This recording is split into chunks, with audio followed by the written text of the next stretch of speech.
اداکاری تو آج کل ایک عام سا فن ہو گیا ہے، اور ہمیں نظر آتا ہے لوگ مختلف قسم کی حرکتیں کرتے ہیں سوشل میڈیا میں، ٹک ٹاک اور یہ وہ، اس میں لوگ اپنی اداکاری کے جوہر دکھاتے ہیں، فنکاری کے جوہر دکھاتے ہیں۔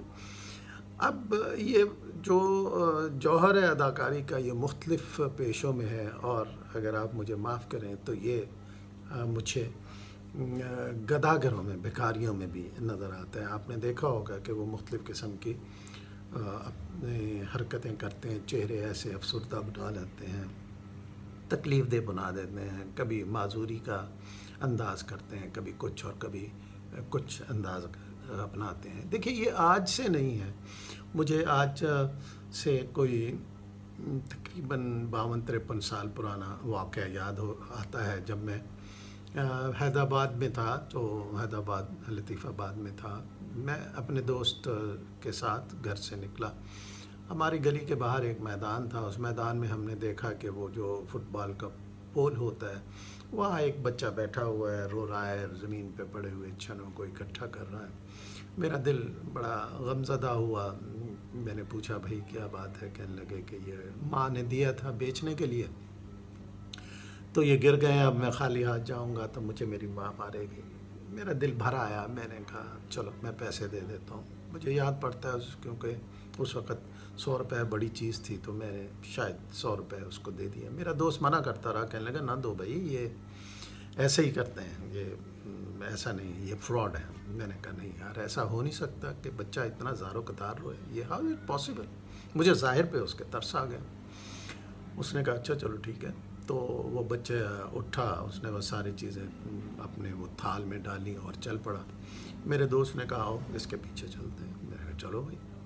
تو ہم لطیف آباد میں جو لوگ جانتے ہیں 8 نمبر سے چلے اور 7 نمبر تک پیچھے پیچھے گول مارکیٹ تک ہم چلتے رہے۔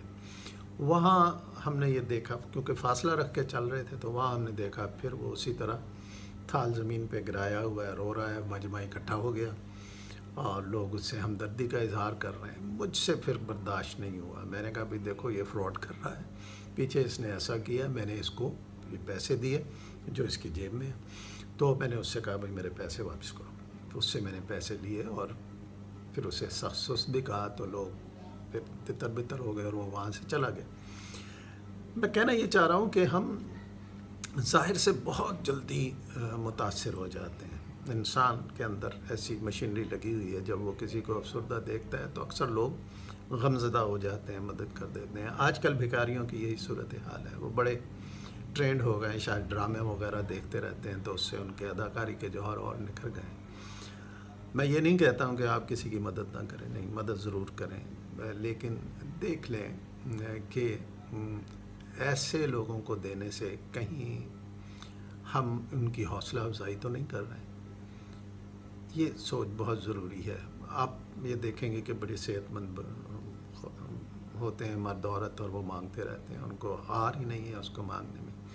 لہذا ہمیں اس کو ڈسکریج کرنا چاہیے، اور اس کا ڈسکریج کرنے کا طریقہ یہ ہے جو بعض اوقات سوشل میڈیا پہ آتا ہے کہ ان کو آپ پیسے نہ دیں بلکہ کھانے کی چیز دیں۔ جب وہ کہتے ہیں بھوکے ہیں تو انہیں ساتھ لے جاؤ، چلو بھائی آپ یہ کھانا کھا لو، بس ٹھیک ہے، انہیں کھانا دے دیں۔ آپ کا خرید کے کتنے کھانے کھائے گا؟ بلکہ ایک بار تو میرے سامنے ایک بھکاری نے کسی سے مانگا، تو اس نے کہا بھائی وہ سامنے اس کا چھیپا کا دسترخوان لگا ہوا، وہاں جاؤ، جا کے کھا لو، آگے JDC کا ہے وہاں کھا لو، مفت کھانا ملتا ہے، بھیک اس کے لیے کیوں مانگ رہے ہو؟ تو ہمیں تھوڑا سا سوچ کے ساتھ چلنا پڑے گا، اور ہمیں یہ جو بھکاری یا پیشہ ور ہو گئے ہیں ان کو ڈسکریج کرنا پڑے گا۔